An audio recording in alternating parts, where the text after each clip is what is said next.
a más del 75-80%. Pero siempre debemos estratificar. Y si ustedes se dan cuenta, al de que este lo conoce muy bien, todo lo que es el antenatal y postnatal, si yo miro esto, definitivamente, ahí sí puedo decir que casi el 99% de las pacientes obstétricas deberían recibir tromboprofilaxis. Porque, miren, obesidad, 35 años, ni siquiera varices, con solamente telangiectasia. O sea, eso quiere decir que todas las pacientes que ustedes ven deberían recibir tromboprofilaxis. Y en el posparto, por supuesto, lo mismo. O sea, el riesgo de trombo en obstetricia es muchísimo mayor por todo lo que significa los cambios también hormonales. Hay muchas, ¿sí? Hay muchas, enoxa, DACA, diazepam, todas estas son heparinas de bajo peso molecular. Pero el Roland Coley dice cuáles, como lo decía ahorita, contraindicaciones de esas heparinas de bajo peso molecular que yo debo valorar. O sea, pacientes, por ejemplo, que tengan alguna discrasia sanguínea, por ejemplo, von Willebrand, acuérdense que cuando la balanza se va por alteración del von Willebrand, de la proteína C, se me va a aumentar el riesgo de sangrado. Por supuesto, pacientes con una trombocitopenia. Miren que estamos hablando, antes se hablaba que por debajo de 50, estamos hablando ya menores de 75 por el riesgo de sangrado. Estamos hablando de heparina de bajo peso molecular, esa es la que actúa a nivel de 10 y 2, ¿cierto? Pero aquí les traigo uno de los estudios con fondaparinux. Ahí cambia un poco la situación, porque sabemos que fondaparinux, a pesar de que actúa solamente ahí, es una heparina sintética. Entonces, es la única heparina comparada con bajo peso molecular que no altera las plaquetas. Entonces, eso quiere decir que puede darse en el paciente, en la paciente, que ustedes tengan un riesgo de sangrado o trombocitopenia. No se ha reportado hipersensibilidad ni reacciones adversas y no, o sea, ni en la materna ni en el recién nacido.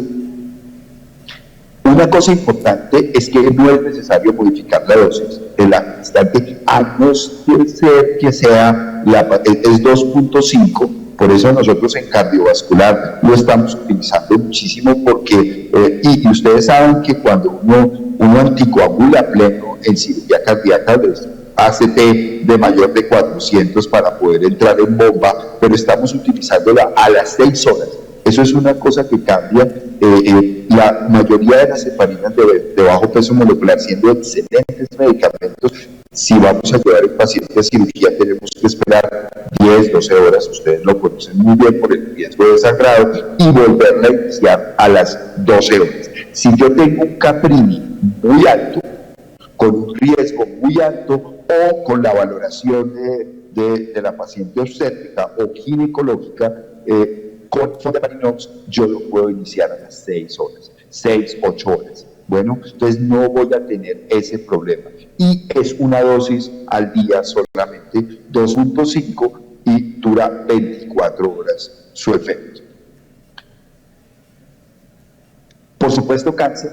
Sabemos que el cáncer per se, y ustedes lo manejan todo el tiempo, tiene un riesgo de trombosis, sobre todo pacientes que vengan recibiendo quimioterapia con gemcitabina o análogos del platino, tienen un riesgo casi del 85% de más de hacer una trombosis venosa y per se el embolismo pulmonar. Entonces, cualquiera, la natroparina tiene muchos estudios y tiene muchos estudios.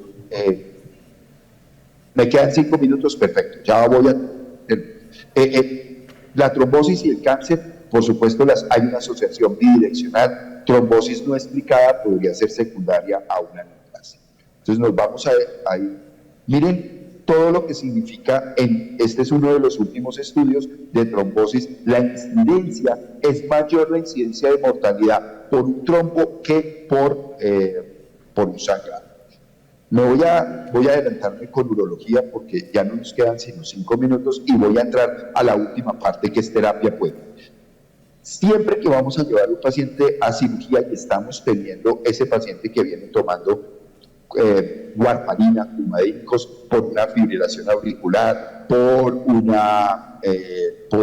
porque tiene un cambio de válvula y lo vamos a llevar a cirugía, debemos valorarlo para hacer terapia puente.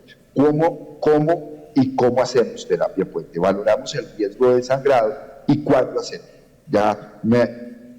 Si le tomamos un INR, si el INR está por encima de 3.5, debemos descontinuar 5 días antes, más de 5 días, el Coumadin y darle la warfarina y hacer el INR 12 o 20, 24 horas y 12 horas antes.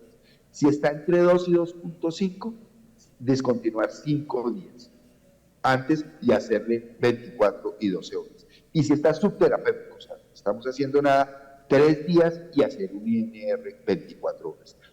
¿Con qué? ¿Con qué hacerlo? Esto es lo más importante. Siempre para iniciar una heparina de bajo peso molecular hay que saber la depuración de creatinina. Si yo tengo depuración de creatinina, porque todas se eliminan por riñón, por debajo de 15, nunca le vayan a colocar una heparina de bajo peso molecular, nos toca con heparina no fraccionada. Por encima ya no hay problema.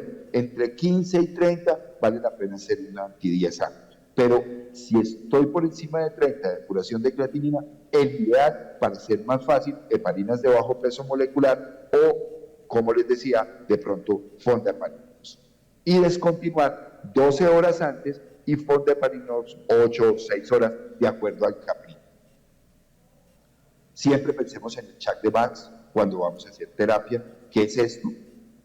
Ustedes lo conocen, es enfermedad cardíaca, hipertensión, diabetes, edades que ustedes en gineco tienen pacientes mayores, entonces hay que pensar que tiene un riesgo alto y que si viene tomando coumadínicos hay que hacerle terapia.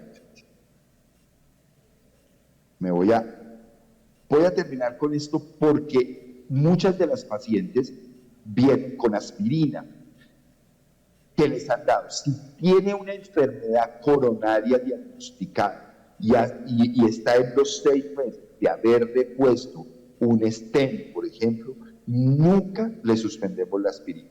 Por encima de 6 meses se puede suspender, pero si está en eso, no. Y como la mayoría vienen con terapia dual, ticagrelor, clopidogrel y prasugrel, entonces ticagrelor se debe suspender 5 días antes, clopidogrel 5 días antes y prasugrel 7 días. Pero la aspirina no la vayan a suspender en ese paciente, porque ese paciente, sí, muy bien operado, sobre todo la paciente mayor con un infarto o con un ictus, y muy bien operado, pero puede infartarse. Entonces, se suspende esto y nosotros los anestesiólogos tenemos que entender que nunca debemos suspender la aspirina, sobre todo en esa ventana de los 6.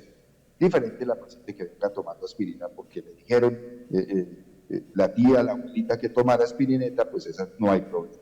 Entonces, estas son una de las guías importantes de la Sociedad de Cardiología también. La traigo porque es paciente cardiópata para cirugía no cardíaca. O sea, aquí está todo lo que les estoy diciendo de la tromboprofilaxis. Es un estudio del 2022, es el Task Force, y nos muestra cómo tanto en obstetricia como en ginecología y en otros tipos de cirugía debemos hacer tromboprofilaxis, y los europeos son muy claros en eso.